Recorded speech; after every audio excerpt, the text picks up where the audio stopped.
हर महादेव दोस्तों, जैसे कि आप सभी यह जानते हैं कि सनातन धर्म में कुल 4 युगों के बारे में बताया गया है, जिसमें सबसे पहला युग सतयुग को माना जाता है। इसी युग में भगवान विष्णु का पहला अवतार मत्स्य अवतार हुआ था। राजा हरिश्चंद्र जैसे धर्मात्मा और दानी राजा का जन्म भी इसी युग में हुआ था। इस युग की कुल आयु 17,28,000 वर्ष मानी जाती है। सतयुग में मनुष्य की औसत लंबाई 32 फीट तक होती थी। इस युग में एक सामान्य व्यक्ति 1 लाख साल तक जी सकते थे। सतयुग में इंसान अपनी इच्छा अनुसार देह का त्याग कर सकते थे। सतयुग बीत जाने के बाद त्रेता युग का आरंभ हुआ। त्रेता में भगवान विष्णु का 7वां अवतार भगवान राम के रूप में हुआ था। इस युग में धरती पर पाप का आगमन हो चुका था। रावण जैसा पापी का जन्म भी इसी युग में हुआ था, जिसका वध करने के लिए भगवान विष्णु को अवतार लेना पड़ा था। इस युग की कुल आयु लगभग 12,96,000 वर्ष मानी जाती है। त्रेतायुग में मनुष्य की औसत लंबाई घटकर 21 फीट रह गई। इस युग में मनुष्य की आयु लगभग 10,000 वर्ष होती थी।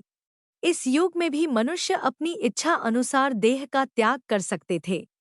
भगवान राम भी समय आने पर सरयू नदी में समा गए थे। वहीं तीसरा युग द्वापर युग माना जाता है, जिसमें भगवान विष्णु के 8वें अवतार भगवान कृष्ण का जन्म हुआ। द्वापर युग की कुल आयु 8,64,000 वर्ष बताई गई है। द्वापर युग में मनुष्य की औसत लंबाई 11 फीट होती थी।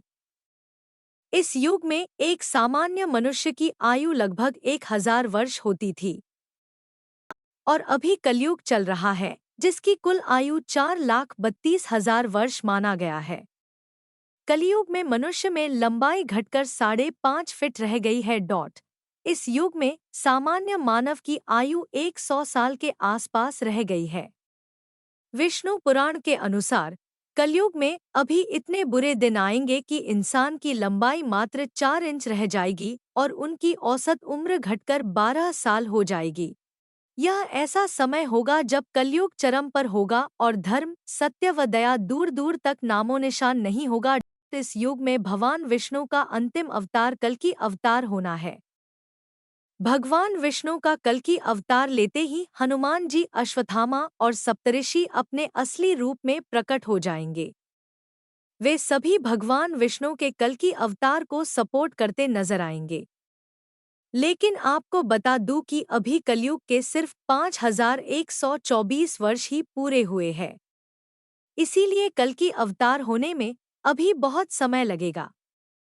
कलयुग के खत्म होने के बाद एक बार फिर से धरती पर सतयुग का आगमन होगा। आपको अगर ये जानकारी अच्छी लगी हो तो वीडियो को लाइक और चैनल को सब्सक्राइब जरूर कर ले।